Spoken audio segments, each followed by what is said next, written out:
Good afternoon and welcome to the Port Commission meeting for February 21st, 2017. We didn't have a closed session, but we are going to have, an executive session, closed session before the meeting. But at our intermission at 5 o'clock, we are going to close the public session and go to an executive session for a half hour. Our first item of business is roll call. Diane, could you call the roll? Commissioner Briscoe? Please answer present. Commissioner Robbins? Here. Commissioner McCauley? She said present. Present. I'm present. Thank you. Yes. Let the record show all three commissioners are in attendance. Thank you. Our next item is our notice for our advisory committee meetings. Our next advisory committee meeting is March 9th at 9:30 in the morning. It's the Technical Airport Advisory Committee, and it's in the ARF building at the airport. And that evening at 5 o'clock, March 9th, is the Bellingham International Airport Advisory Committee, or known as the BIAC. That's at 5 o'clock in the same building, the ARF building. And our Marine Advisory Committee, or the MAC, is March 14th at 6 o'clock in this room. And our next item is public comment, and we have two people signed up for public comment. Remember, we are broadcasting these, so we need you to come to the microphone and make your comment. And our first one is Jerry Millman.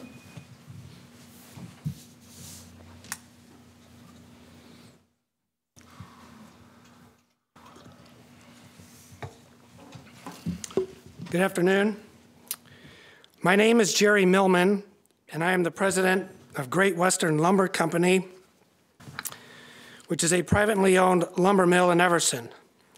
We currently purchase logs from state land and private landowners, processing these logs into finished lumber of many grades and sizes that we sell for general construction use, as well as some high-quality lumber that is used in appearance applications. I was quite disappointed to hear that the port was leasing space to help facilitate the export of logs to Asia. I wasn't aware of any public comment period, if there was one, nor of any economic analysis, and we were certainly not contacted. I find this somewhat strange because most government agencies seem to have public comment and economic analyses done before taking action. I'm concerned about whether our government is helping one industry at the expense of another. Our company employs 48 people, which is actually down from a high of approximately 78. We were forced to reduce production during the recent housing downturn, but now that housing is starting to rebound, we are scrambling to find enough timber to return to full capacity. We are currently operating at only 50% capacity. Other mills in the state have been forced to close recently due to the lack of available timber. In the last 2 years, we have witnessed 8 sawmills in the state of Washington close, 7 of which were in 2016. Most of these mills closed due to the lack of available timber. We don't see the log supply increasing anytime soon. Government policies that limit timber harvesting have only been getting more restrictive, not less.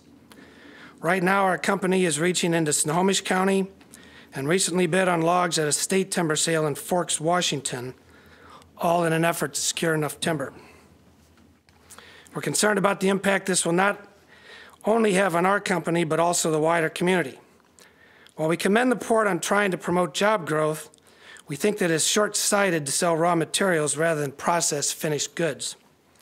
The amount of jobs at processing finished lumber and the ancillary jobs created is far greater than the few required to load and unload logs only. Our company supports not only the 48 full-time jobs, but also the many local vendors we use, including electrical, hydraulic, and general construction services, machinery parts, and supplies to maintain our production facility. Due to the current tight supply in the log market, we believe this could lead to far more job losses than jobs gained. If the government continues to shut down and restrict logging, and then simultaneously encourages the export of logs, we will continue to witness more shutdowns. The log market is very competitive domestically, and to compete with export log markets where some governments are looking to protect their domestic manufacturing industries, will make it even more so. I don't think public agencies should be using public assets that encourages the export of logs. I encourage you to rethink the strategy of exporting raw logs and cancel the lease. Thank you. I also have a letter from some of our employees that I'd like to submit as well as my letter. Thank you, Jerry. Did you gentlemen have any questions? No. I have one quick, just a clarification, not to debate the issue, but you say you're running at 50%. Does that mean you're running one shift instead of two? Or Yes. Well, actually, we're running each. We have a sawmill which cuts logs, and we have a planer mill which dries and surfaces logs. We're actually running each one 2 days a week. Okay, and the other question was how many mills are there in Whatcom County? One. We are it. You're it. Okay. Thank you for that clarification. Are you getting timber out of BC or lumber out of BC to mill? A little bit, maybe 5%. Okay. Have you spoken with the people in the San Juans here about their timber? Because they've called us, contacted us, trying to get rid of timber or move their timber, and they haven't been successful in doing that. So I know we buy timber from people on the islands. I don't know who you're speaking of. We're certainly willing to buy them. okay. Yeah. Well, the Dickinson family is one of the families on Lummi Island. They have 11 million board feet, they said, and nowhere for it to go. So. It's hard to understand why that would be. I mean, we're the only mill in Whatcom County, but there's certainly mills. There's one in Skagit County. There's several in Snohomish County. So I don't know why they would have such a tough time. I can assure you that. I think it's the cost of moving the lumber to the mills you're speaking to. It's too far away. That's why I was wondering if. Well, we're only. No, I know. I was to the ones you were speaking to south of us. Do you have a card with you you can leave with me, and we'll hook you up with some of the folks that I did not bring a business card, but I can certainly jot my name and number down Yeah, for you. we'll do that. Yeah, I'd be more than happy to talk to them. I'd love to. They have been in contact with us trying to move their timber, so. Oh. Thank you. Is your contact information on the sheet, Yes, sir? it's on the sheet that Sure. has my letterhead on it. Okay. Jerry, thank you. Thank you. Our next speaker is, looks like Talon Johnson.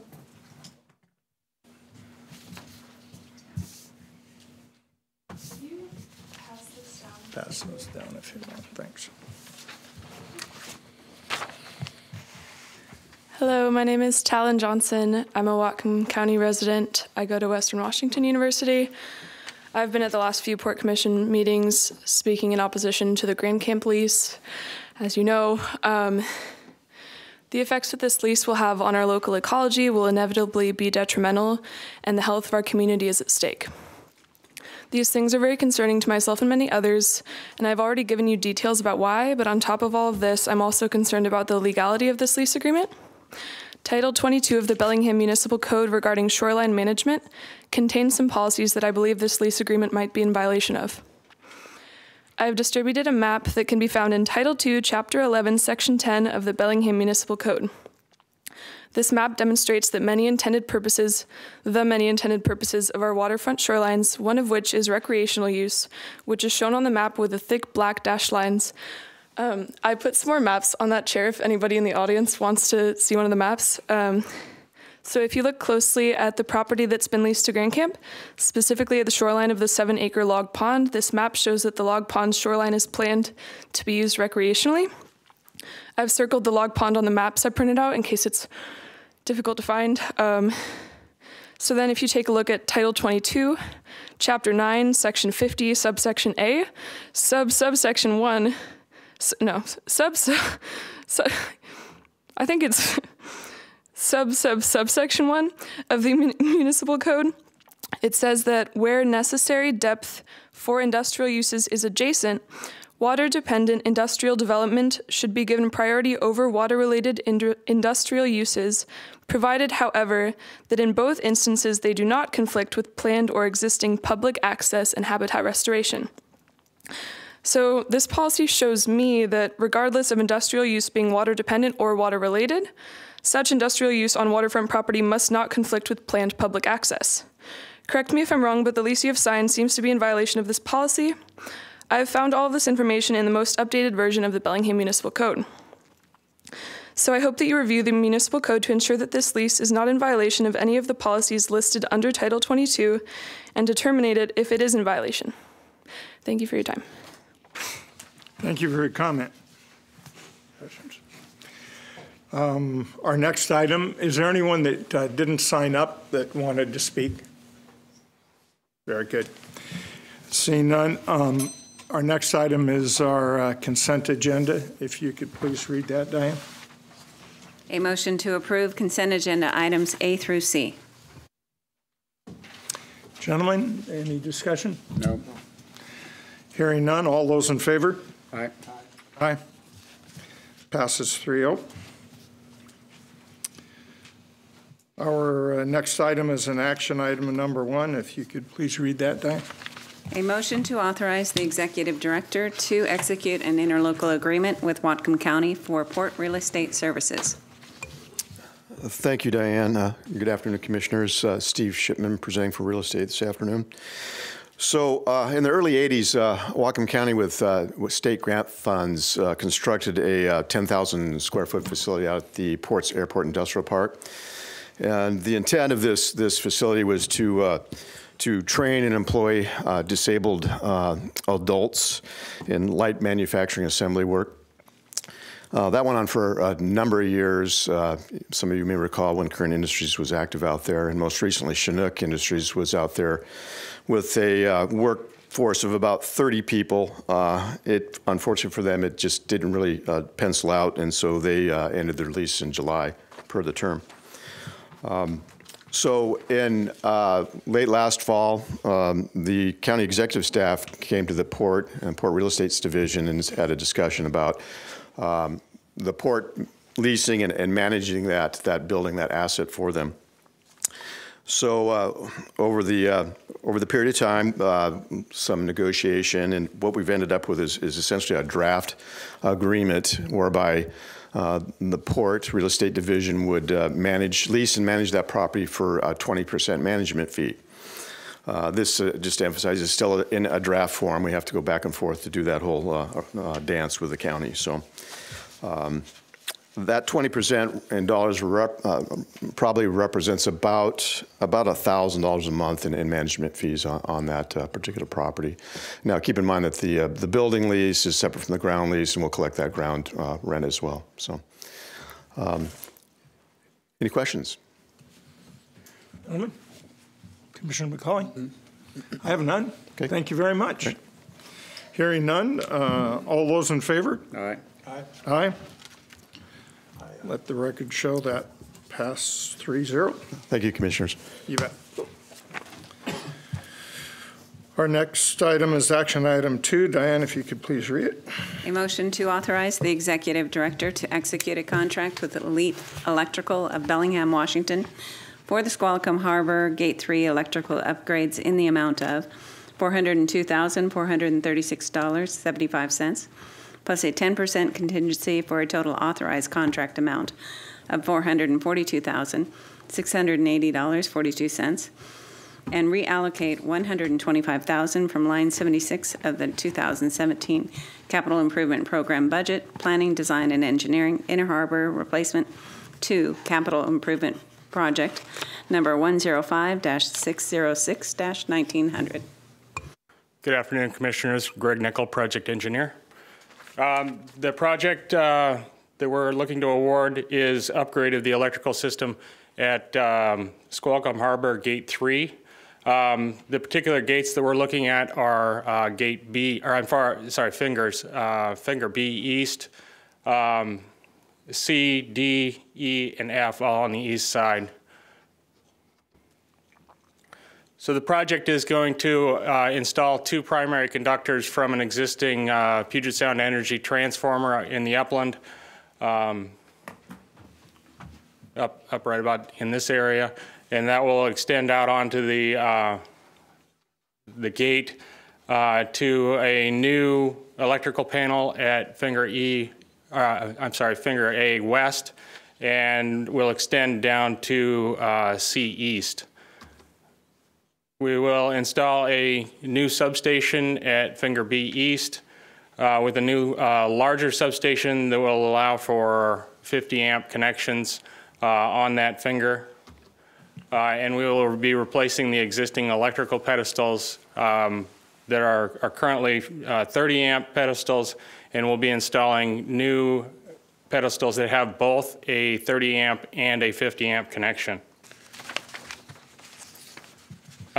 We will also be adding a new substation at Finger C East. We'll be installing that on an existing dinghy float.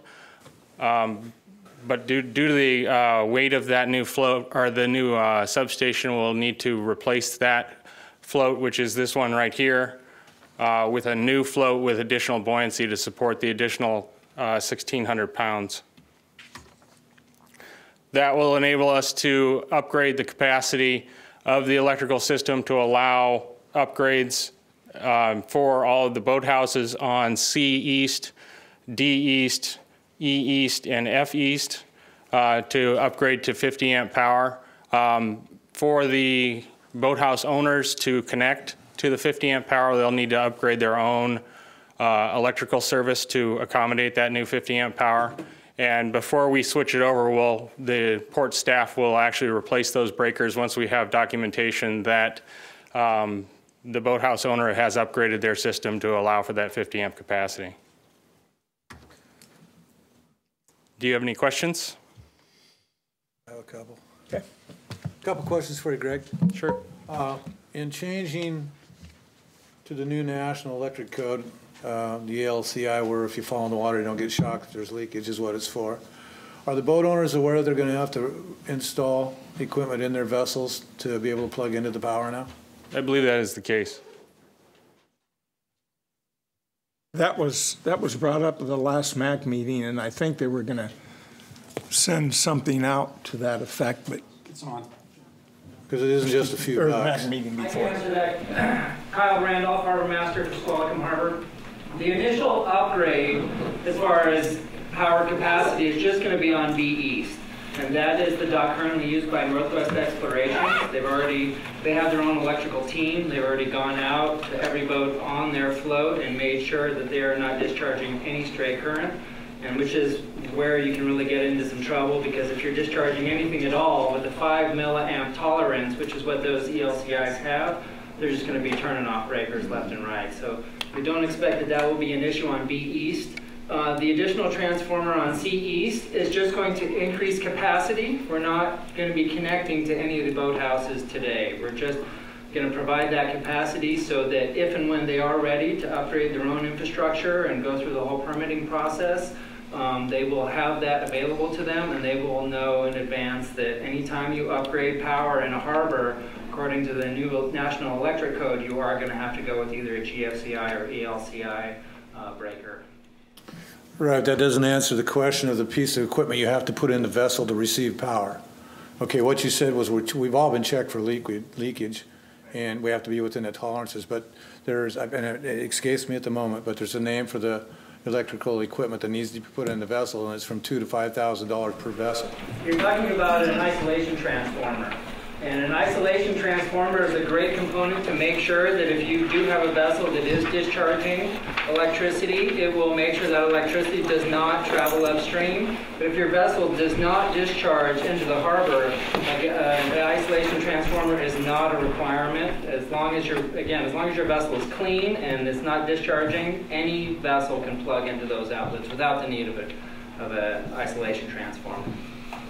I would agree with you, but the new harbor they put in Ketchikan, we're not discharging, and there's several vessels from down here, we're up there. When you plug in, if you do not have that in the vessel, you cannot, the shore power won't work.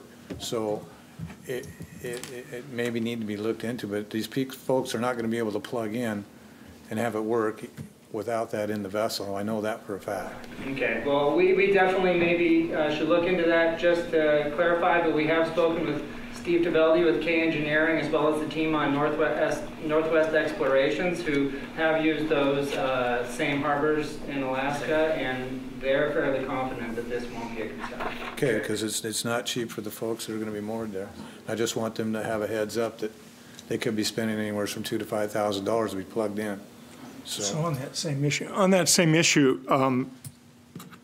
if I understand what you just said, the boat owners in a boathouse do not need to hook up to it until they upgrade, until they have a reason to do any electrical work. That's correct. A lot of the boathouses have come to us in the past asking for additional capacity. A lot of these boathouses that can house up to 60-foot vessels are still running on a 20-amp service, which is just inadequate by modern boat building standards. And so we're providing this capacity so that they can get up to 50-amp power. It's on their end to make sure that their boathouses can get that capacity through the city of Bellingham. They have to be inspected just like a home, and then they are also going to need to look at their own vessels to make sure that their vessel systems can handle the new systems. But it's going to be at their request. When they're ready, they'll come to us, and we'll just be ready and available for them. And is the cost what Commissioner Briscoe just mentioned?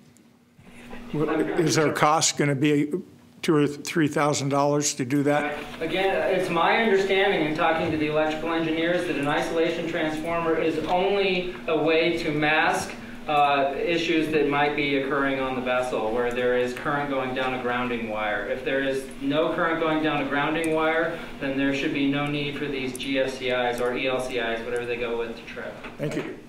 One question about the folks in their boathouses. When they upgrade their electrical, do we have somebody inspecting that, or do they do their own upgrading, or do they have, I mean, what are our rules on that considering the issues we've had in the past with the boathouse situation? Sure. So we have a whole, it's working now, we have a whole process involved with allowing boathouses to be upgraded. They come to the harbor master first, they put in that request, we send an electrical team down just to make sure we even have the capacity. That was always a question in the past. They give us diagrams that we make sure that the powers that be within the port are satisfied with that. When we give our approval, they then go to the city and get permits just like they would for upgrading their home. They go ahead and install the new electrical system in the boathouse, and then it gets signed off through the city inspector. When they get a signed off permit, we have control of the breakers, so they have the ability to turn on and off breakers, but they can't not remove them. Only we can. And so when we have a signed off permit and we know we have enough capacity going from upstream, then our electricians will go in and swap out the appropriate breaker. Yeah, that was what I was getting at, as if they're inspected when they're all done. Absolutely. Thank you. Any other questions? No. Hearing none, all those in favor? Aye. Aye. Aye. Thank you. Our next item is a presentation.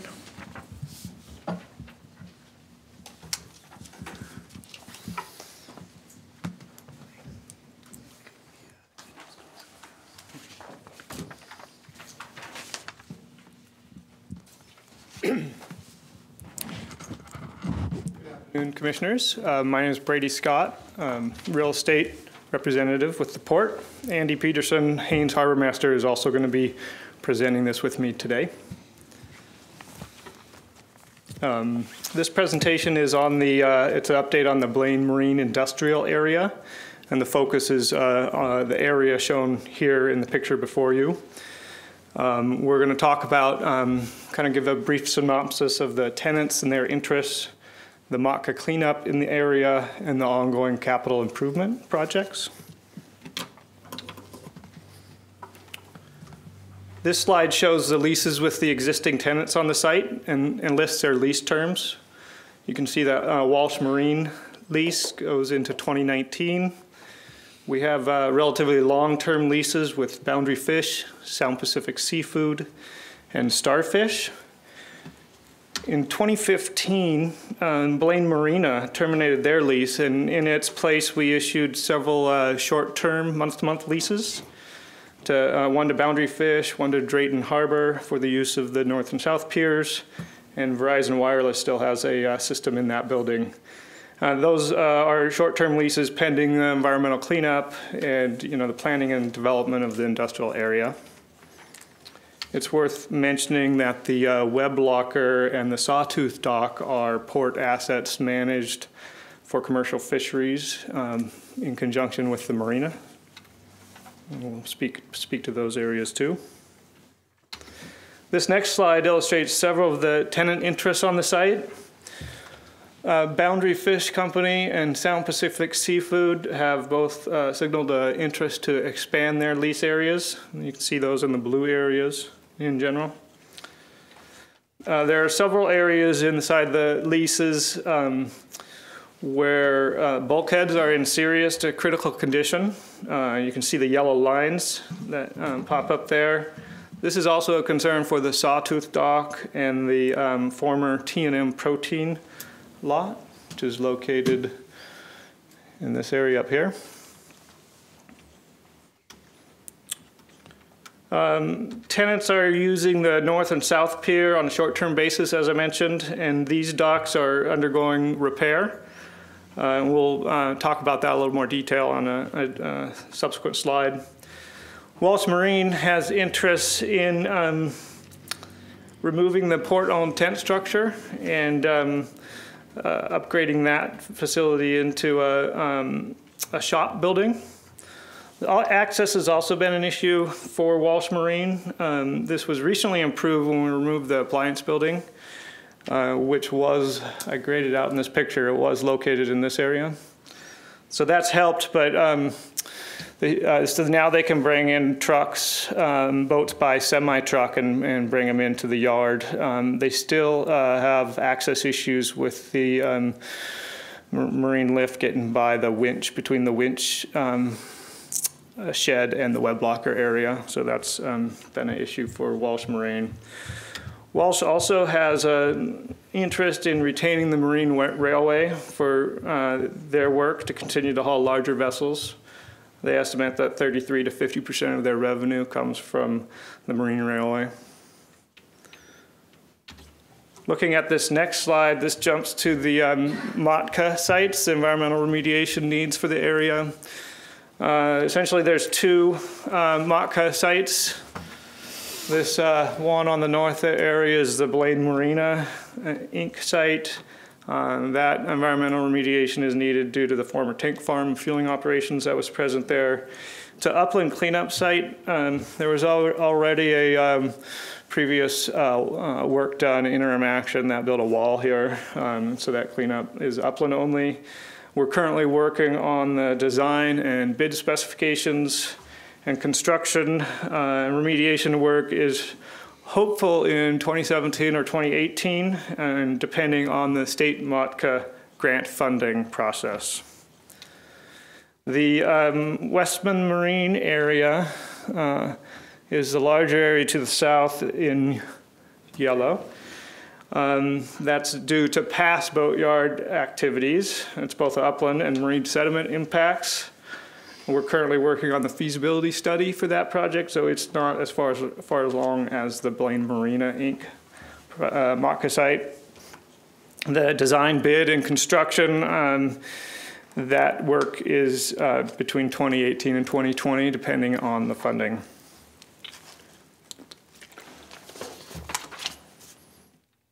A key point here is that land use drives the cleanup in a lot of ways. The cleanup is designed around the use of the site.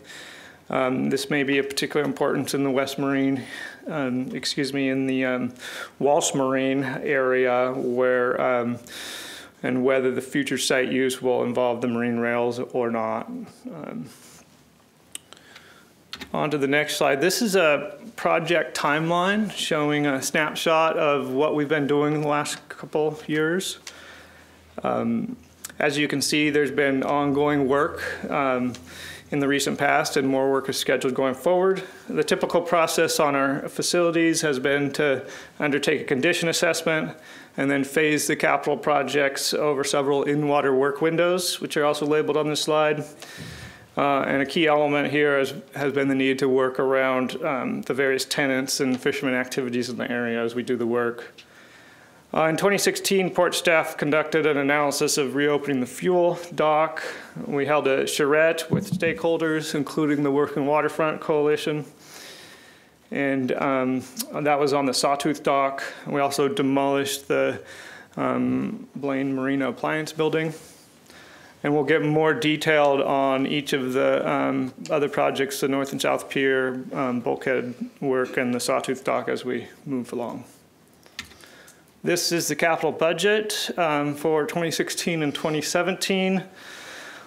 This slide does not include the Matka cleanup costs or other Blaine Harbor capital projects outside of this area. And you can see that for the period of 2016 and 2017, we have budgeted a total of $2.5 million for work in the Blaine Marine Industrial Area. One of the specific capital projects is on the North and South Pier. The port retained ownership of these improvements upon termination of the Blaine Marina lease in 2015. And then we went to work and we did immediately a condition assessment of those piers to figure out what the condition they were in. And the result was that we had to put load restrictions in place on the pier and maintenance was needed. In 2016, during the in-water work window last summer, late summer, we conducted repairs. This was the phase 1 work. Those repairs included work on the pile caps and framing. And the current conditions are showed on the slide here. The areas in pink or brown here are the areas that are currently closed to use. And then the other areas, which are blue and yellow, have various load restrictions on them. But the tenants are able to use those in those conditions at this time, except for the areas that are closed. This year, coming up in the in-water work window this summer, we'll be doing phase 2 work. That involves driving pile in key areas to reopen those areas that are now closed for tenant use. This slide shows some of the bulkhead areas. The industrial area was, created sometime before 1955, and so the majority of the shoreline structures are over 60 years old. In 2016, we conducted a condition assessment on the bulkheads around the marine industrial area, and you can see they're in various states of repair. In red are serious or critical condition areas. Yellow here is poor or serious condition, and the green in fair or good condition. The port and tenants have conducted interim repairs over the years, but there's obviously maintenance challenges on each of the tenant sites given the conditions of the bulkhead. There's been some active sinkholes and failures in the recent past that have been repaired. Also, tenant-owned buildings over the top of the bulkheads, particularly in the area of boundary fish and starfish, sort of exacerbate the ability to repair and replace the bulkheads, make it more challenging. In 2016, we did some interim repairs around the Sound Pacific seafood site up in this area here. And that resulted in the condition of the bulkhead going from red to green, just from those repairs.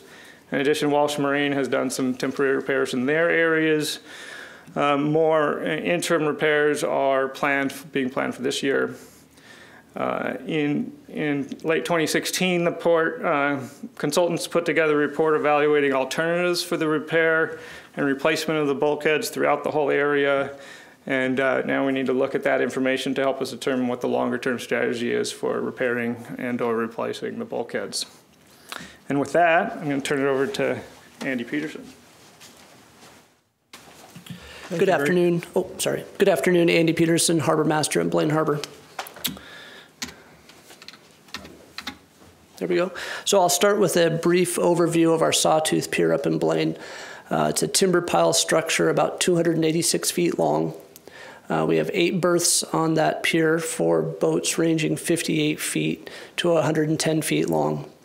And of course, the pier is used by predominantly the commercial fishing fleet for loading nets and gear. And you'll see the Sawtooth Pier gets its name from the overlapping berths that allow the boats to stack up on the pier and load and unload gear off both the side and the stern of the vessel.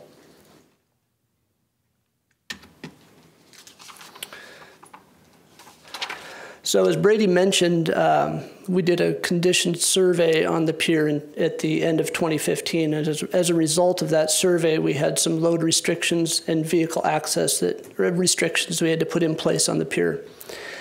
By February, Port's facility staff was working hard to pull some repairs together that would get the pier back open for the commercial fleet. And we phased those repairs in three phases. Both to accomplish the work within our budget and to minimize the downtime to the commercial fishing fleet. In May of 2016, Port staff, with the assistance of the Working Waterfront Coalition and the Commercial Fishing Association of Whatcom County, had a stakeholder meeting in Blaine where we met with the affected parties and discussed the repairs that we had planned and looked at some of the future needs for the pier. So the work was actually conducted, phase one of the work was conducted in August of 2016, about the same time we were getting some work done on the North and South Pier. And the graphic that I've got up there right now shows in blue all the areas that are open to vehicle traffic on the Blaine Sawtooth right now. I think I'd call it orange or brown areas right now are closed to vehicle traffic on the deck. And the pink areas, we didn't accomplish any work this last phase in the pink area there off to the left. So we'll move on here. So moving forward here, phase two work is scheduled to occur sometime in the work window this coming fall of 2017. And that work will build on the work that we accomplished in phase one. That phase one, phase two work complement each other. And that will further open the brown, I'll back up here real quick. That'll further open up some of these brown sections to vehicle traffic on the deck. And then also this spring, we are going to be working with the Working Waterfront Coalition to host another design charrette at Blaine to look at some of the future work that we can do and gather some input from the harbor users that will help guide some of that phase three planning. And I put two pictures up here just to show you some of the boats that we're seeing use the pier now. The top picture there is a 110-foot dragger that stops into Blaine every once in a while. And below that, we've got one of the newer wide-body steel seiners that we're starting to see the fleet move towards. And you can see from those examples, both of those boats can use the pier, but they don't fit in the configuration that the pier was originally designed to. The old seine boats that were typically using that pier back in the day were narrow. And you'll see in the lower picture there, the boat called Redemption is probably pushing 26, 28 feet wide, something like that. And you can see how it's actually hanging into the next slot, so it's preventing a boat from using the next berth over. And then, of course, the dragger, that's 110 feet long, and it doesn't really fit in those slots real well anyways. So she's actually laying across the ends of the fingers there. It works, but it's not optimal.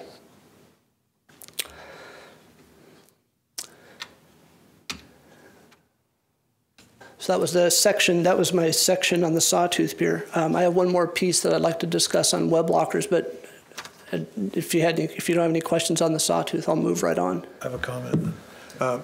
And what Andy was pointing out is what I spoke to in the past as far as the design. Could you back up to that slide for a moment? Yes. If you notice the large vessel at the top, he's literally pressed against three of the points of the Sawtooth. So he has no flat dock available to the side of him alongside the vessel to use to load and unload stuff. He's loading on the very points of the dock.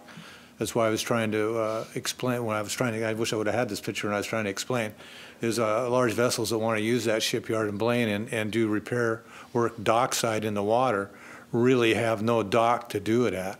And during our reconfiguration discussions with the various user groups, that's one of the things that we need to bring to the forefront, that it represents a dock that was used from the time it was built and probably good through the mid-'80s. But the fleet has moved on from those vessels and that style of loading and unloading. with the exception of maybe 1 or 2 vessels in the harbor. And the bottom picture with the Redemption, he's 24 feet wide, which is a pretty standard vessel built these days. My vessel is 20 feet wide and still represents the same problem when you back into that dock. You take up basically 2 spots, not 1. So it makes it very unuseful. But thank you for that, Andy. Yeah, you're welcome. One question go ahead, did you have a question, Mike? Yeah, Andy, the bathymetry, what's our concern there? Sure. So the pier in its current configuration on a zero tide up in the notch, there's about, on a zero tide, we did just a quick lead line study the other day on zero tide, and we have about 8 feet of water. If you were to go out 10 feet off the end of one of those points, so right about where the midships of the Mirmalak would be, we pick up about 6 feet of water depth there. Okay. So if we were looking towards, in the future, maximizing the water depth in the pier, this is a consideration that we'd want to take into something we'd want to look at before we make a decision on how to best use the water depth we have. And one of your points is upland access. That's on your bullet list here. Why? Yeah. So currently, and I'm gonna pick up on this thread with my next slide on the web locker. So maybe I can kill 2 birds with 1 stone here. Oh, Dan's got a question. Oh, I'm sorry, Dan. I had a question. Apologize. 2018 repair work is predicated on getting MOTCA money. Is that correct? Not that I'm aware on the Sawtooth. No, not on the other. Go back a couple slides. Yeah, one more. One more? One more. No. Keep going. Right there. Pending grant funding. Are we going to do the design and engineering if we don't have the grant money? There's always, and Brian can step in here, but there's always a level of design and engineering you have to do to get to the grant money. But we'll do that minimal amount, then we'll apply for the grants, and then you won't get to 100% design, I don't believe, until you get the MOTCA money funded. Okay, thank you.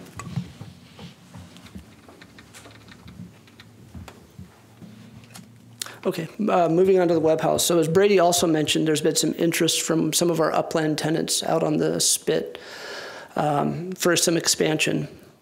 And as Brady's slide showed, Pacific Sound, or Sound Pacific Seafood was interested in moving to the south, and Boundary Fish was looking to move to the north. So in addition to the expansion of our current tenants, we have some circulation conflicts on the area around Web House 1 right now as well. And that was with the space between the winch shack and the web locker where the travel lift can't currently pass between the 2 choke points there. So there was a possibility of removing web house number 1 and maybe relocating it somewhere else on the site. And so that was one of the discussion points we wanted to bring to you as well. Does that answer your question? The section 4 on your planning area 3, Mariner Village, the right side there, it's the lower left of your image.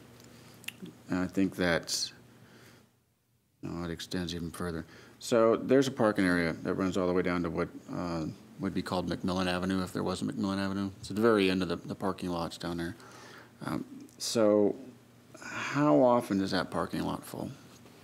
That's the one out there by Marine Drive. Is that what you're looking at? All the way down. Yep. Yeah. The last parking lot before you run down to the industrial area. Right. So that parking lot, 50% of the time, especially in the summertime, it serves not only the industrial area, but it also serves the end pier.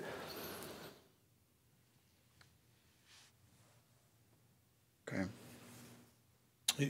Mike, Chris McCullough, you're speaking to the public parking on adjacent to Starfish there? No.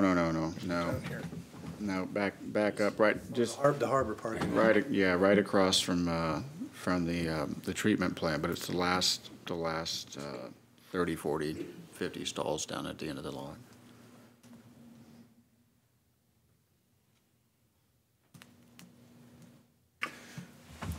I'd like to just speak to that for a moment. We have seen a lot of increased parking in that lot due to the new park the city put in across the street.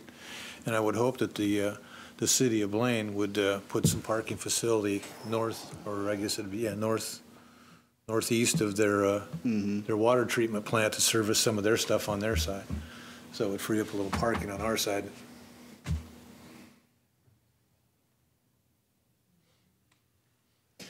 Sandy, do you have any specific questions you'd like to ask us today? No, we're giving you an update on the direction that staff's moving right now. We do have that design charrette coming up for the Sawtooth Pier probably within the next couple months here. So we'll be reaching out and gathering some input from the stakeholders. The discussion about the web locker moving, where to date has that conversation gone? I'm not aware of. Right now, there's nothing in the budget for it. We don't have it as a 2017 item. It would have to be added to a future budget to move that. Where would it go, though? Under marinas. Yeah, it'd be in the marina department. No, I mean, where physically. Where the arrow is. Oh, yeah, where the yellow arrow is. Yeah. In the boneyard there. And Sylvia recently attended a city council meeting where the height was approved for that in that area. Yeah. And I'd like to thank Sylvia and staff for their work on getting this passed. Thank you very much. So you've got Sundance across the street from that, or right above the yellow arrow, and then you'll have the web locker where that yellow arrow is.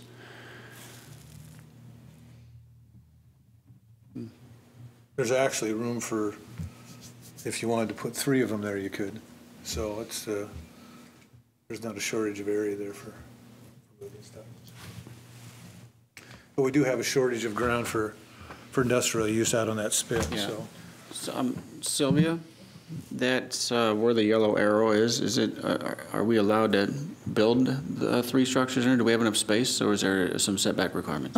Yes, there is. The City Council, with the amendment to the Wharf District Plan, they allowed non-industrial marine-related uses. What they meant is no fish processing, but yes, web lockers are allowed. So we could put a web locker there, and the height is 45 feet, and our web lockers are about 25. So there's space. There could be space for more than one, but at least one if we move the boneyard over. And there probably will be need for some additional parking in there over time, so you probably don't want to fill up that whole area. Mm-hmm. Okay, thank you. Right now, the only consideration is maybe putting one web locker in there, correct? yeah, just replacing the one that's. Cool. Okay, anything else, gentlemen? Great, thank you, commissioners. Thank you. Thank you. So with that in mind, we will close, recess. We have one more item. Oh, we do. I'm sorry. Backside. No, we have economic development. Yes. Sorry about that. This presentation. It is not a presentation. This item was added to the agenda at the request of a commissioner to have a discussion amongst the 3 of you and myself regarding economic development. I believe this topic came up during my performance review, and we wanted to talk about it a little further. Okay. Was that my request? Yes, sir. It was? Yes. Yay, I win. We need a Burger King crown to give him when he gets that. Well, I should have prepared something then, huh? All right, so the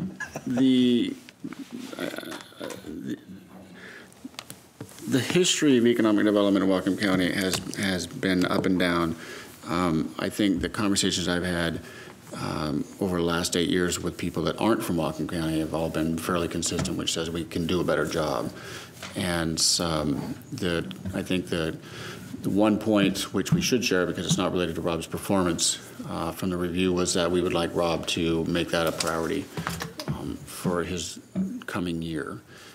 Thing we're going to have to sit down and figure out, though, is what does that mean for each of the 3 of us, and what can we agree on, and what are we going to actually task Rob to do. Some of the things that I would like to see done are create a better of an umbrella organization to sort of keep things in one place and help guide the conversation better than it's been done in the past. I don't quite know what that looks like yet because there's a lot of conversations that have to be had with the organizations that are in the county. I see some of you are here. very cool. And the thing that's important, at least in my mind, around that conversation is that some people think that quote, the government shouldn't be involved in economic development activities, but it turns out that governments are.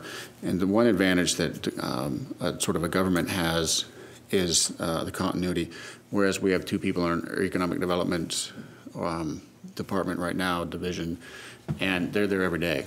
They don't rely on grants. They don't, well, sort of the ADA does, or the ADO does. But that continuity is, I think, what's important to make sure that regardless of any charismatic leadership that comes or goes, or any organization that comes or goes, that the mission remains consistent and continuous year after year after year. So I know Skagit County gets brought up a lot. We were all at the EDASC meeting, except for Bobby. It was pretty cool, Bobby. Sorry I missed it, but I'm not sure that we need to copy anybody, but I think we definitely need to create a better effort. So I think we'll have a conversation soon, sort of suss out what you two are thinking and then which direction we're going to send Rob. But Rob's going to have to talk to a lot of folks about this out in the community and figure out what they might be thinking as well. But for the most part, I would like to see the port take a legitimate leadership role in the actual economic development activity here in the county. So. Do you have any comments? Yeah, I do have a question. So I'm thinking in moving into this leadership role in economic development for the county, or the port, whichever you want to call it. I think this is going to require a body, a position. I don't see Director Fix being able to do that plus all his other duties with I mean, he's pretty taxed as it is. So I think, do I understand correctly that we're probably going to have to find someone that's very good to lead the charge on this for the port in that position? Is that what we're thinking here? Or I think, you obviously get to that point, defining the role and the mission first is critical, so we can figure out if that's a person or if it's people or if it's a better coalition of the existing organizations that are out there. So I don't quite know personally what that looks like yet. Well, I agree with both commissioners. In our review, one area we thought that the general public didn't understand at all about the port, and that is that we're job creators. And one of our roles is to go out and create jobs. And the economic development in Whatcom County is kind of fragmented. There's a whole lot of different people, the agencies doing a whole lot of different stuff. And it would be nice if we could coordinate all that. I agree it means hiring someone. It might mean that we team up with the city and the county and maybe even Western to make sure we're all focused on that. And we just don't, people now, if they're going to come to Whatcom County, they don't think of coming to the port, and they really don't know who to talk to find a job, to create a job, bring a business here. It could be the SBDC that does a wonderful job. It could be they go to SCORE, they go to the city, they go to the chamber. They really don't think of the port as leading the way with economic development. And I think we do have to spend some money, but I think it's really important. I agree with Commissioner McCauley. I'm not sure what that looks like. I'm not sure how we measure it when it's over, which is kind of questionable in my mind on why we would do it if we don't know how we're going to measure it. I guess we're going to measure it by by jobs that are started that weren't here. Now, did those come through the port's efforts, or did they come through some other effort? But I just think when we're the lead agency on economic development, we need to give it more attention. And if that means setting some money aside, I think all three of us agreed that it's a top priority.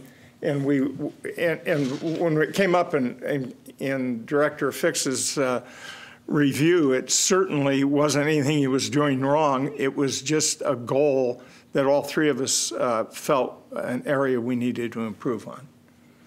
Thank you. I didn't mean to imply that it was a negative in my review. I'm sorry if I did that. No. I have a pretty good idea what we're trying to get to here. I'll meet with Jack and Kelly and see if I can't have some discussions with them about this.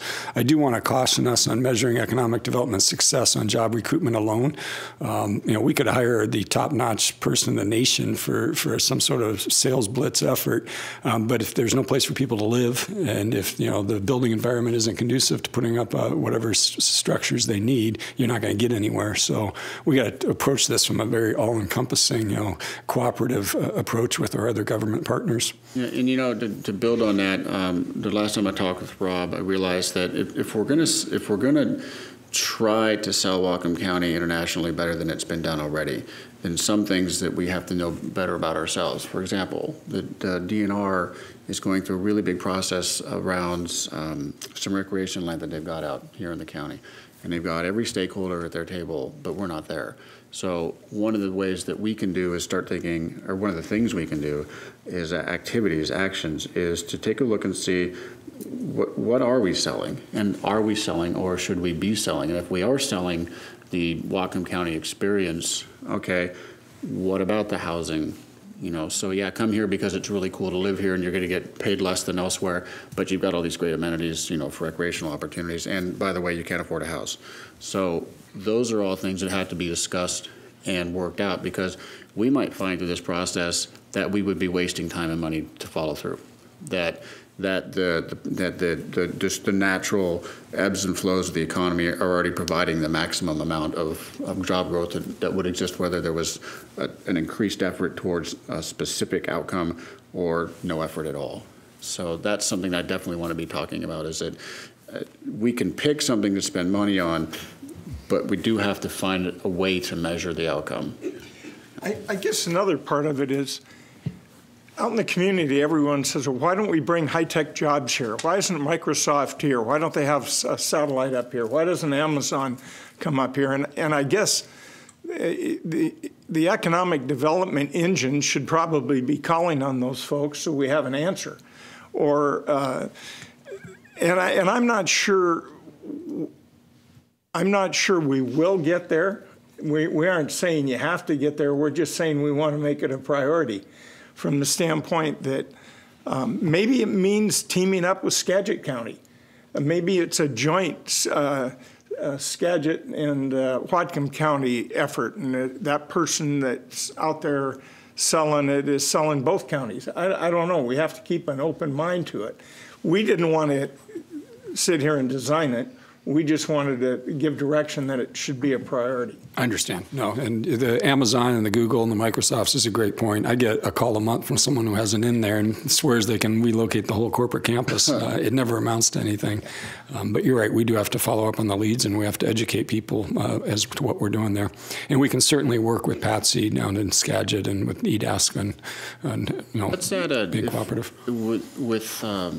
If the two of you would like to go with this right now, we often go to Olympia and lobby for, well, consistently have lobbied for MACA fixes, and sometimes for other small things which tend to get pushed aside. Maybe there's something that we can lobby for in regards to this, because I know that high-speed transportation corridor has been coming up again, and there's probably no money for that, so it may be just a bunch of photo ops for the leadership in BC and Olympia. But maybe we can lobby for some of those things as well. I mean, we're if you look at geographically, if you look at where Whatcom County is, there isn't another city positioned with this population base all around us until you get to Southern California. You can go up, you can go down the entire coast. We are in an amazing location, not just because it's pretty to live here, but just geographically where the people are on this coast. It's a very unique place, and again, you don't get to it again until you go to Southern California, around the Bay Area. So, taking advantage of that location is something that we need to go to Olympia and figure out how we can leverage that as well. Part of the component too is, do we have housing? I mean, we know we're going to have some housing on our waterfront. We know we're going to have some areas for businesses to locate down there. But if you can't build a house here, that's part of that component. We don't want to go out and sell the heck out of Whatcom County if there's nowhere to live. So that should be considered when the staff's working on it. Okay, anything else, gentlemen? No, opening salvo. We'll see what happens. Very good.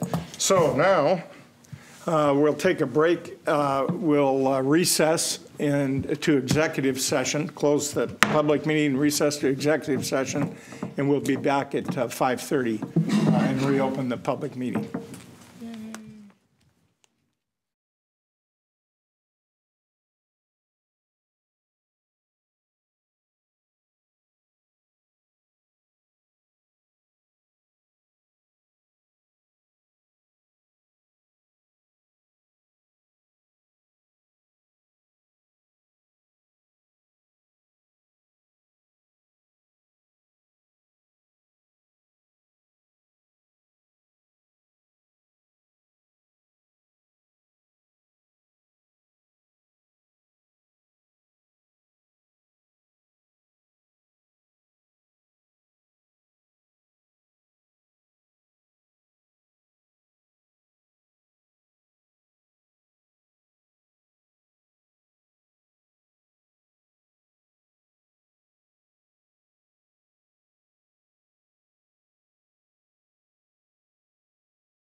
We recess to discuss a real estate issue. We'll now close the executive session and we'll reopen the commission meeting. And our first item is, do we need to do roll call again? No, it says here roll call. No. Okay, let's. No, that's all. For the record, all three commissioners are present. Yes, thank you. Public comment. Anyone new sign up? Anyone wanted to speak that wasn't signed up? Okay. We had two new items that we wanted to add to the agenda. The first one is a real estate and facilities matter, All-American Marine. I'm not sure who's presenting that. Terry.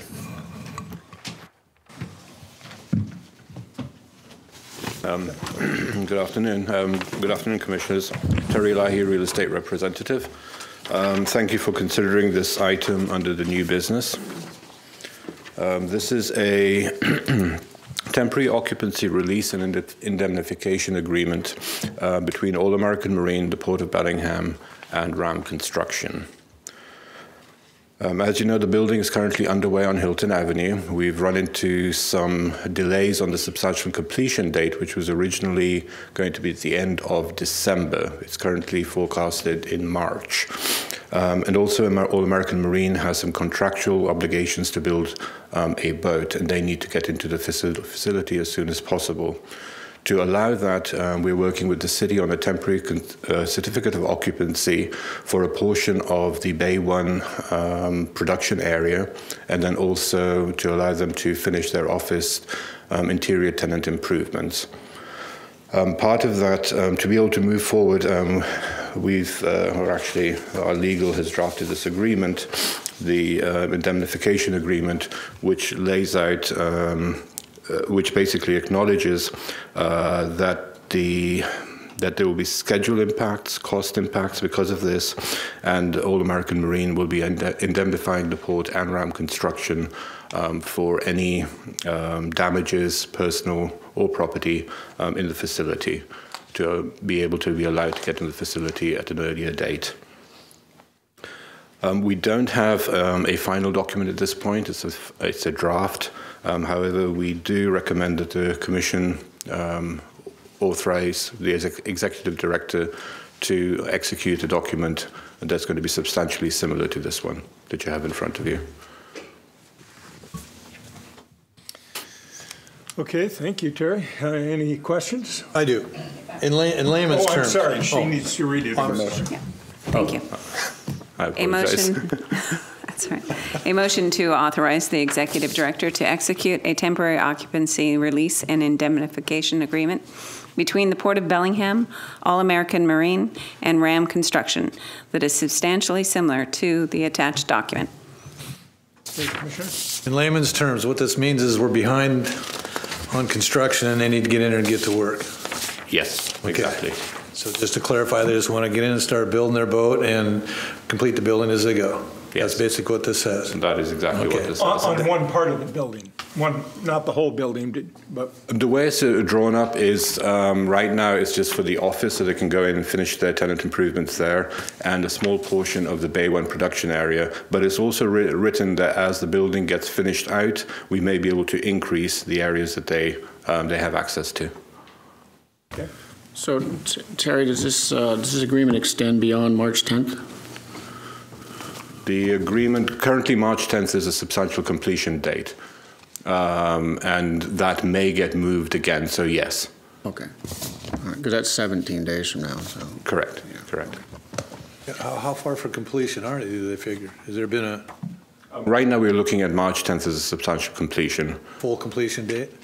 Correct, but there are a couple of outstanding items that have not been addressed at this point that may add some more contract days to that. Is there any problem from the city for occupancy? No, the city has been great to work with. Okay. The main delay was probably weather, wasn't it? We had about 18 days in weather. We've had some design changes, and then also changes due to the Paint One booth, Bay One paint booth expansion. So all of those combined have added to where we are today. And Commissioner McCauley, I don't believe they can get in there before a TCO is issued. Is that correct? We have to have. Correct. So the city needs to issue a temporary certificate of occupancy before they can get in. So. And we have to do this before they do that. Correct. Okay. Yep. Okay. Any other questions, John? Hearing none. All those in favor? Aye. Aye. Thank you, Commissioners. That's a 3-0. Thank you. Thank you, Terry. One more item we want to talk about under new business. Elizabeth Monahan wants to share with you some cost-saving measures that the administrative staff has recently realized. More money in the piggy bank? Yes, sir. Good. She's smiling. And Elizabeth Monahan, Director of Human Resources. Yeah, the good news story for today, we're going to save some money at the front desk. And generally, that's not going to be a whole lot of money because we don't spend a whole lot of money at the front desk, but we are canceling our courier service because the price for them has escalated since I took over looking at that contract. And so what we've been doing is we give a courier service that picks up our mail, the post office brings it here, then we distribute it, then they come back and they take it to maintenance, then they take it over to the airport, and then they bring all that stuff back here, and then at the end of the day, they take it all over to the post office. The last bill I got from them was over $2,000 for a month. Wow. We said we can do that cheaper, really cheaper. So Sherry at the front desk is going to be our courier. And so we're gonna tack on, give her some extra hours. She's gonna either get in a Prius or drive her car. Whichever she feels more comfortable. Courier. No bicycle. Too many hills. So, but we certainly can save at least $1,000 a month, maybe $1,500 a month. So, yeah, saving money, a little bit of time. Mm-hmm. Good, thank you. Yeah, and thanks to Sherry, I know she's watching. No, it adds up, and I just wanted to make you aware that the staff is very conscious about the cash crunch we're going through, and they're enacting these measures on their own. People are coming up with ideas, and I love to see that. Right on. That excites me. Still room to use a bike, too. Yes, yeah. I could use the exercise. That's great. Thank you.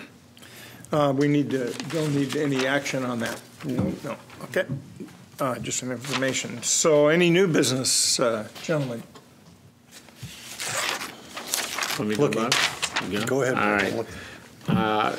In regards to East County biomass conversation, I've got a meeting tentatively scheduled, hopefully the next couple of weeks, with a fellow named Phil Cloward, who's a forester out there, has been engaged in this for quite some time, both with the Opportunity Council and with the Washington Woodland Co-op folks, and two other people from the Washington Woodland Co-op. One of them is a Zender, the folks that used to be, I don't know if they still are logging, but long history in East County with that product. So I will have a conversation with them and then report back on where that goes. So we'll see what happens with that.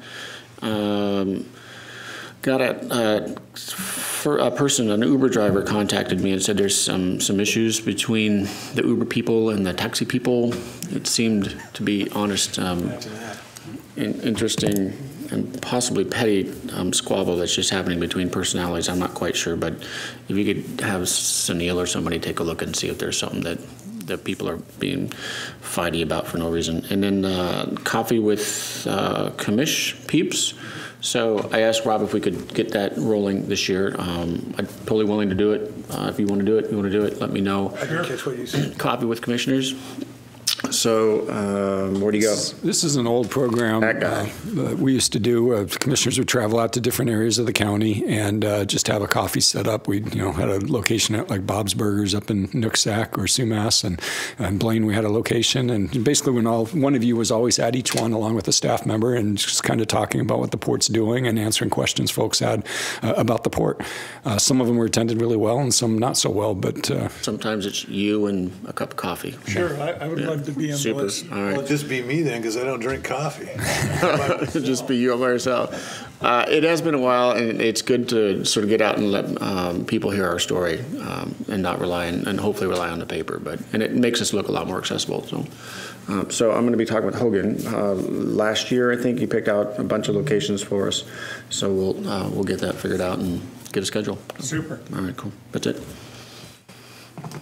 The only thing I had was it's something that got started up last spring with the community boating center. They had some issues over there with the arrangements of their facilities. I think we had a bathroom issue, and I'm not sure where we are with that. We also had some issues with the interaction between the boat launch folks and the community boating center, people trying to safely get their kayaks in the water and so on and so forth. And I haven't heard anything from them. I actually had a physical meeting with them last spring before I left for Alaska. And does anybody know, staff and kind of anything gone on? Or? You know, I haven't talked to them. We did put money in the budget, and it is in our capital plan to address some things with them. We need to do that. It wasn't one of the January, February projects, and I think they tend to shut down this time of year. But I'll engage with them and find out where we're at, and we'll start figuring out the bathroom thing with them. Shirley, do you have something? Sylvia, one thing I can tell you is we are currently working on an update to our Parks and Recreation Plan. One of our projects that we're going to put in is something to do with the Community Boating Center. And I believe Brady has been in conversation with them and is going to talk to them this week. We're having a booth at the Northwest Parks and Recreation show, which is this weekend, Saturday. And that boating project for the Community Boating Center is one of the projects we put in the plan. Okay. Sylvia, while you're there, just one more question for you. The folks at Point Roberts, I mean, it's kind of like our stepchild way up there out of nowhere, but I know they had a lot of issues. I was up there last year and spoke with them as well as you went with me. Have we had any interaction with those folks? Have they come up with anything other than the lighthouse and the park trail, anything we can help them with? So far, the lighthouse and the park trail is the two projects, but we actually put them as a stakeholder group, well, them being the community. There's not really one particular group, but there's the two groups up there. We put them as list on for our Parks and Recreation Plan update, and I guess we'll reach out to them again and see if they have projects. Again, the port doesn't own land in Point Roberts, right. So it's hard for us to do an improvement when we don't own land unless we team up with county parks. But right, no, I understand when I property. We will try to reach out again. Yeah, I'm not. Their tax money does still come to the same coffer, so. Correct. And they did ask for some help, and if we can help them, I would surely like to do that. I'll follow up on that. Thank you, Sylvia. Anything else? That's all I have. I had one item. One of our citizens named Joe Coons, who's a longtime boater, sent a little video to me about an item called a C-Ben, and it really made sense to me, so I thought I would show it to my colleagues here and see if we might want to recommend to the MAC committee to purchase one to try it in our harbor and see how if it works as stated here in the film, and we can go from there once we take a look at it. Has staff got popcorn ready, or?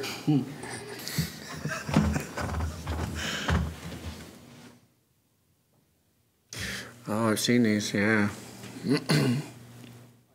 Not sure why I don't have any sound.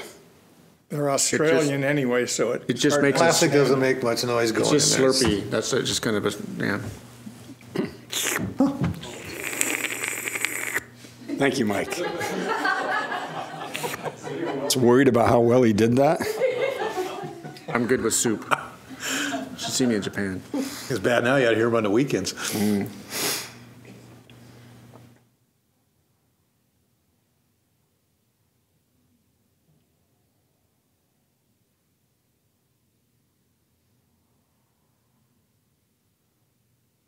One thing he's talking about here is you can tell where a lot of the garbage is coming from when the staff has to kind of dump it and see, hey, is there something we can stop here? I think they were around $4,000, and Joe said that if we didn't want to put the money up, he would try and raise the money if we could have our staff clean it and keep the upkeep and so on. So how big is this? That's as much as I've seen of it. How many of them does it take? All of them. Well, I'm not sure. I think we would try one to see if it, as the tide current and the currents come in and out and the wind swirls it into one place, it kind of, I imagine our marine staff could tell us where would be the best spot to we put got it. collection points here from the wind, yeah. I don't suggest we buy one for the inner harbor, outer harbor, and one for Blaine. I just suggest we buy one and try it. And Joe was pretty sold on it, and so when he sent it to me, I thought I should bring it up.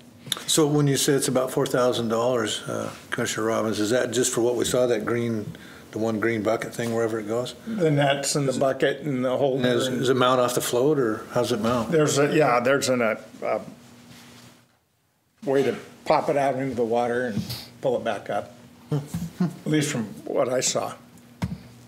Well, being a waterman on the water all the time, I think that may be money well spent to collect that plastics and what have you. But I think it should go through the MAC. Oh. I think if we just have the executive director give this to the MAC. Yeah, I mean, if they're the ones that are going to be paying for it, right? If we buy it in the marina system, then it affects their mortgage rates. So it's probably smart to float the idea by them.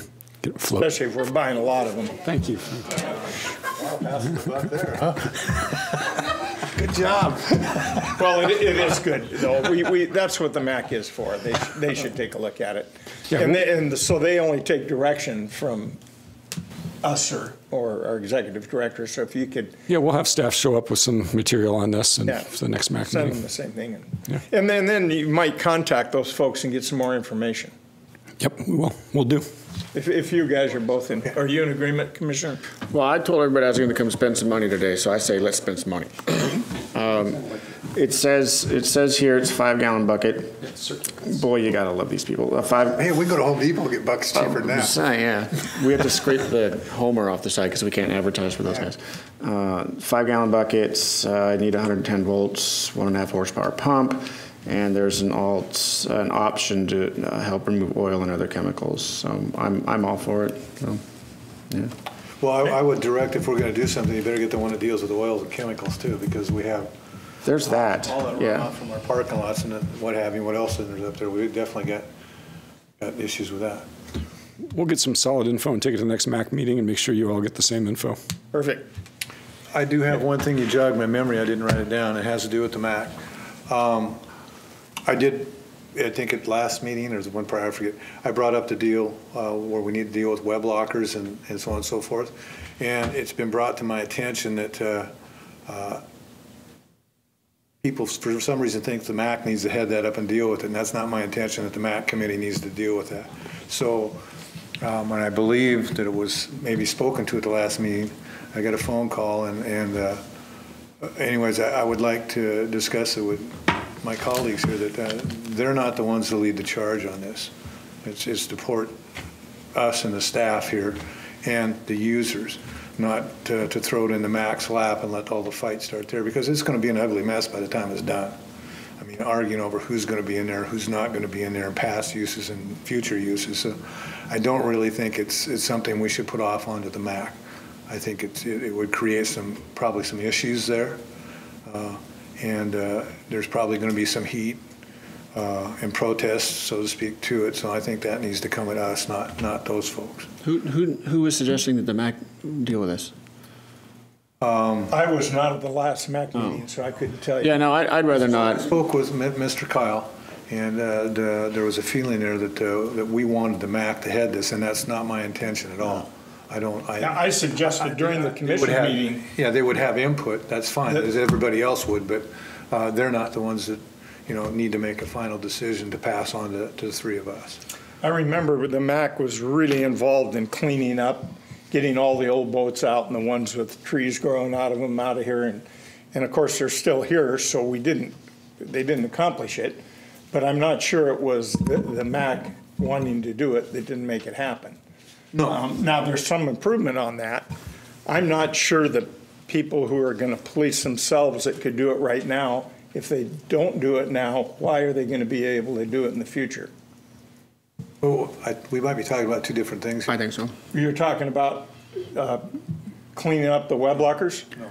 Talking about who has a web locker, who doesn't have a web locker, as far as you or I.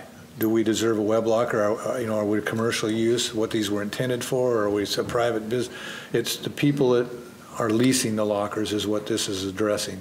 How about the merchant holders that use the? Well, this is what I'm saying. This is the part where everybody we have to figure out who's going to have these lockers and who's not. They're called web lockers. They were originally built to service the fishing fleet. Since then, and back in probably the late 70s, middle 80s, somewhere in there, the fleet size was down. There were a lot of lockers available, and the port ended up leasing lockers to businesses that probably shouldn't be in there, as we have a list of commercial fishermen, commercial businesses, marine business, that need to be in the lockers, and there's people in these lockers that probably shouldn't be in them. Now, it's not for me to say yes or no, they shouldn't be in there. It's for a group collectively to decide who should be there and who shouldn't be there, and that's.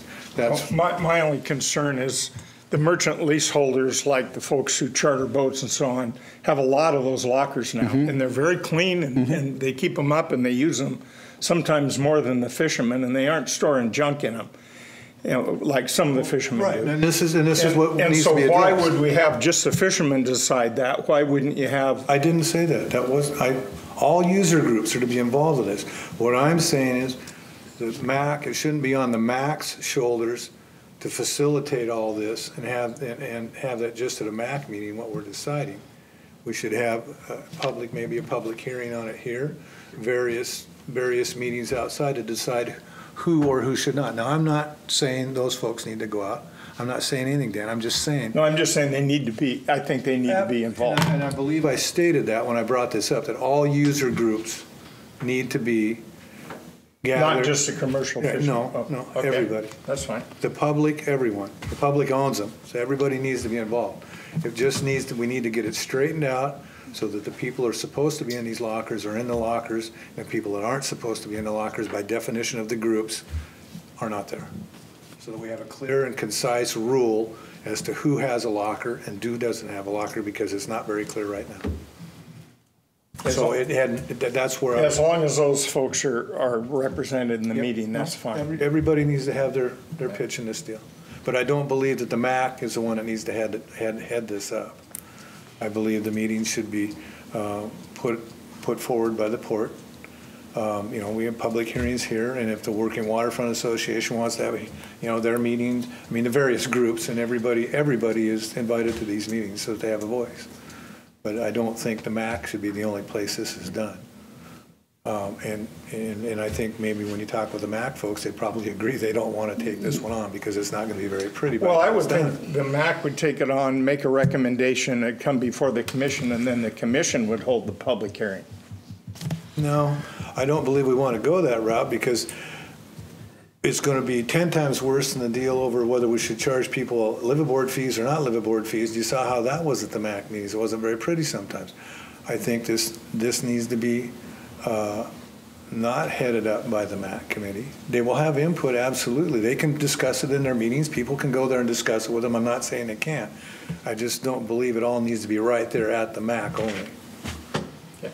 Well, as long as all parties involved are able to attend, that's great.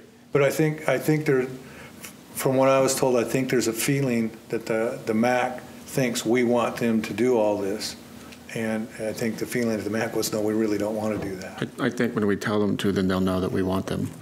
Huh? I think when we tell them to do it, they'll know that we want them to do it. But I'm pretty sure we're not going to ask them to do that. Right. So what's our next step?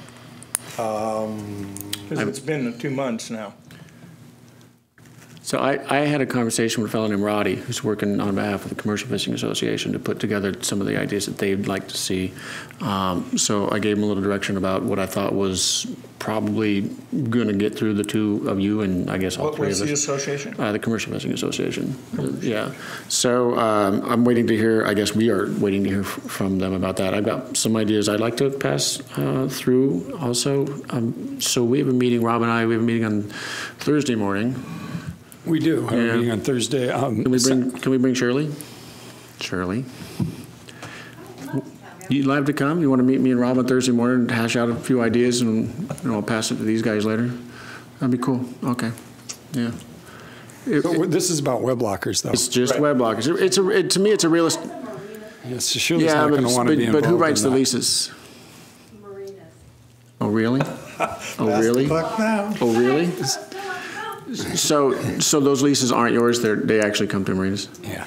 All right, so who's in charge of that? That's Tamara. Alan. I'm gonna suggest that you and I discuss it on Thursday. Okay. I have a meeting internally with staff to figure some things out. We'll come back to you, and more than likely, we're going to recommend you put this on in a future agenda for group think type of session, group discussion. Think tank. Yeah, one of those. You guys will love what I come up with, so it'll be perfect. So yeah, let's you and I talk Thursday. Staff will do some work. We'll come back to you by the next commission meeting, and we'll get it on. I'll talk with you too, because I've got some ideas also. Cool. Perfect. Any other new business? No, that's it. I forgot until you mentioned the matter. Shirley, you're still invited, though. No, she's not. Oh, no, she's not. Hearing none, we're adjourned. We can meet outside without Rob.